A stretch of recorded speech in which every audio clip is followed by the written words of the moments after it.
Hello students, आज हम बात करेंगे लाइट, रिफ्लेक्शन एंड रिफ्रैक्शन। देखो, इस चैप्टर के अंदर ज्यादा कुछ भी हार्ड नहीं है यदि आपने कॉन्सेप्ट समझ लिया तो। मोस्ट ऑफ द स्टूडेंट्स को ये हार्ड लगता है क्योंकि वो कॉन्सेप्ट नहीं समझते हैं। तो अपन कॉन्सेप्ट को समझते हैं। देखो, सबसे पहले क्या है, light is a form of energy, light is needed to see things around us. इसका मतलब क्या है कि जो आपकी लाइट होती है वो क्या होती है, एक फॉर्म ऑफ एनर्जी होती है। जैसे एनर्जी के वेरियस टाइप्स ऑफ फॉर्म्स होती है, उसी टाइप से लाइट के भी क्या होते हैं, एक फॉर्म है। मतलब कि जो एनर्जी का एक फॉर्म कौन है, लाइट है। और इसके अलावा आपकी जितनी भी आस पड़ोस की चीजें हैं, आप जो भी चीज देख सकते हो या मैं आपको देख सकता हूं, या जितनी भी सारी चीजें हैं, ये सारी चीजें किसके कारण दिखती हैं, अपनी लाइट के कारण दिखती हैं। तो इसका मतलब जैसे आपके हाथ में अभी मोबाइल है, लैपटॉप है, टैबलेट है, जो भी है, ये सब किसके कारण दिखाई दे रहा है, लाइट के कारण दिखाई दे रहा है। ठीक है, अब देखो, the process of sending back the light रे विच fall on the surface and object is called the reflection of light. देखो, रिफ्लेक्शन ऑफ लाइट होता क्या है कि कोई भी एक सरफेस के ऊपर अपन ने कोई लाइट फेंकी, मतलब कि अपनी कोई भी सरफेस के ऊपर क्या हुई, कोई लाइट गई, तो इसके बाद में क्या हो जाता है, ये फैलिंग मतलब पीछे की साइड पे क्या हो जाता है, यहां पर देखो, प्रोसेस ऑफ सेंडिंग बैक मतलब वापस से उस लाइट को भेज देना, उसे क्या बोलते हैं अपन, रिफ्लेक्शन ऑफ लाइट बोलते हैं। जैसे रिफ्लेक्ट होता है ना, मतलब कि कोई भी चीज गई, जैसे मान लो ये मेरा हैंड है, या मान लो कोई प्लेन मिरर है, इसके ऊपर कोई लाइट आई और इससे लाइट भिड़ के वापस से क्या हो गई, रिफ्लेक्ट हो गई, मतलब भिड़ के वापस आ गई। इस प्रोसेस को क्या बोलेंगे अपन, रिफ्लेक्शन ऑफ लाइट बोलेंगे। ठीक है, इसके बाद में क्या है, polish surface is greater than, मतलब कि क्या है कि जो कोई भी पॉलिश सरफेस होगा, मतलब कि पॉलिश सरफेस का जो रिफ्लेक्शन होगा वो क्या होगा, ज्यादा होगा एज कंपेयर टू जो अनपॉलिश्ड है या फिर रफ सरफेस है। ठीक है, याद रखना कि जो पॉलिश सरफेस का जो क्या होता है, रिफ्लेक्शन होता है, वो ज्यादा होता है as compare to unpolish surface. अब इसके अलावा अपन की silver is the best reflector. अब रिफ्लेक्टर क्या होता है, जो भी मटेरियल होता है या जो भी थिंग्स होती हैं जिसके कारण रिफ्लेक्शन अकर होता है, उसे क्या बोलते हैं अपन, रिफ्लेक्टर बोलते हैं। तो सिल्वर क्या है, one of the best reflector है, किसका, लाइट का। अब देखो, रिफ्लेक्शन ऑफ लाइट के कुछ लॉज हैं, उनमें से पहला लॉ क्या है, पहले मैं आपको समझाता हूं। देखो कि ये क्या है, अपना मान लो कि कोई प्लेन मिरर या कोई भी एक सरफेस है जहां से रिफ्लेक्शन होता है। इधर से क्या हुई, मेरी इंसिडेंट रे आई। इंसिडेंट रे मतलब जहां से अपनी लाइट आ रही है। जैसे ये क्या हो गई, अगर ये इधर से आ रही है तो इसलिए क्या हो गई, इंसिडेंट रे हो गई। क्या हो गई, ये इंसिडेंट रे हो गई। अब देखो, ये जो बीच में है इसे क्या बोलते हैं अपन, नॉर्मल बोलते हैं। कि कितने डिग्री का होता है, इस सरफेस से 90 डिग्री पे होता है, मतलब कि यहां से ये जो एंगल होगा वो 90 डिग्री पे होगा, इसलिए इसे क्या बोलते हैं अपन, नॉर्मल बोलते हैं। ठीक है, अब क्या हुआ कि यहां से अपने नॉर्मल से हमेशा अपन एंगल जो फाइंड आउट करते हैं या कैलकुलेट करते हैं वो किससे करते हैं, नॉर्मल से ही फाइंड आउट करते हैं। देखो क्या हो गया, ये आई ले लिया अपन ने, ये इस सरफेस से भिड़ी और इससे क्या होगी, रिफ्लेक्ट हो गई। मतलब कि ऐसे मानो कि ये अपना सरफेस था, यहाँ से लाइट आई और आके यहाँ से ये रिफ्लेक्ट हो गई, तो ये क्या हो गया अपना ये तो इंसिडेंट रे हो गई। इंसिडेंट मतलब आ रही है, ठीक है, और ये रिफ्लेक्ट होके जा रही है, इसलिए कौन सी रे हो गई, रिफ्लेक्टेड रे हो गई। अब देखो, तो ये एंगल कौन सा बनाएगा, इंसिडेंट एंगल। ठीक है, मतलब इंसिडेंट रे बनाएगी इंसिडेंट एंगल और रिफ्लेक्टेड रे बनाएगी आपका रिफ्लेक्शन एंगल, मतलब कि रिफ्लेक्ट एंगल। तो इसलिए क्या है, पहला जो रूल है वो क्या है कि जो एंगल ऑफ इंसिडेंस होता है, मतलब कि लाइट रे जिस एंगल से, नॉर्मल से जो एंगल बन रहा है, और जो एंगल ऑफ रिफ्लेक्टेड होता है मतलब रिफ्लेक्शन होता है, वो दोनों के दोनों क्या होते हैं, इक्वल होते हैं। याद रखना फर्स्ट थिंग कि जो एंगल ऑफ इंसिडेंस होता है और जो किसके इक्वल होता है, एंगल ऑफ रिफ्लेक्शन के इक्वल होता है।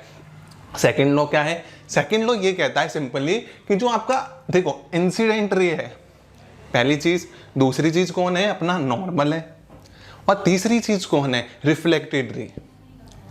ठीक है, एक प्लेन मिरर के ऊपर इंसिडेंट रे, रिफ्लेक्टेड रे और नॉर्मल, तीनों की तीनों क्या होते हैं, एक ही जगह पर प्रेजेंट होते हैं। ये अपना क्या कहता है, सेकंड लॉ ऑफ रिफ्लेक्शन कहलाता है। याद रखना ये दोनों की दोनों के जो प्रेजेंट होते हैं, कौन, इंसिडेंट रे, नॉर्मल और रिफ्लेक्टेड रे, वो क्या होते हैं, एक प्लेन के ऊपर फाइंड आउट या प्रेजेंट होते हैं। याद रखना।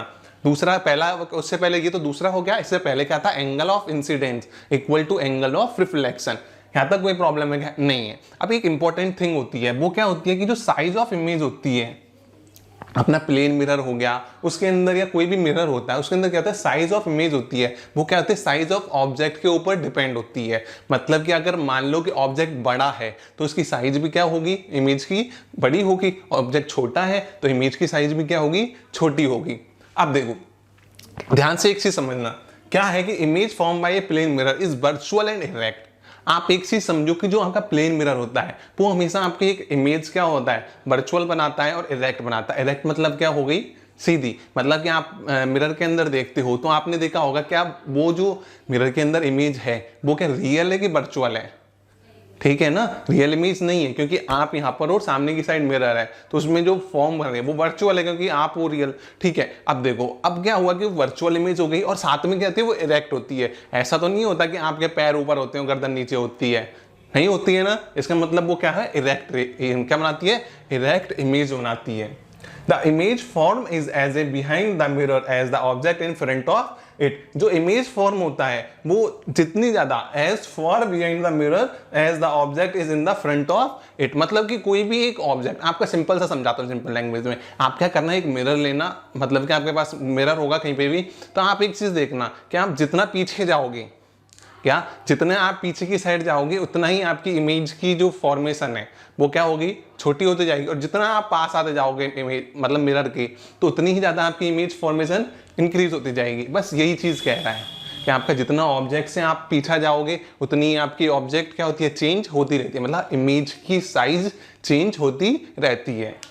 The image is laterally inverted. दूसरी चीज कि जब अपना रिफ्लेक्शन होता है या फिर इमेज फॉर्मेशन होता है अपना प्लेन मिरर के अंदर, तो वो क्या होती है, लैटरली इन्वर्टेड होती है। अब लैटरली इन्वर्टेड क्या होती है कि जैसे आप मान लो कि एक प्लेन मिरर है, प्लेन मिरर है, उसके सामने आप क्या हो, खड़े हुए हो, तो वो देखो प्लेन मिरर के सामने की साइड, जैसे मैं इधर की साइड खड़ा हुआ हूँ, ठीक है, ध्यान से देखना, यहाँ सामने की साइड क्या है, प्लेन मिरर है। जब ये प्लेन मिरर के यहाँ पर मैं खड़ा हूँ तो इस जगह क्या होगा कि ये तो मेरा राइट है, ये मेरा राइट हैंड है, ये आपको दिख रहा है, और ये मेरा लेफ्ट हैंड है। लेकिन मेरी सामने की साइड जो है ये मैं हूं और इस जगह अपना मिरर है। अब ये वाला मेरी इमेज है, यहाँ पर मैं ओरिजिनली था, यहाँ पे मेरी इमेज है, जस्ट इमेजिन। तो अब ये वाला इंसान से मैंने कहा कि मेरा राइट हैंड वो खड़ा करो, तो मेरा राइट हैंड ये है, हाँ है ना।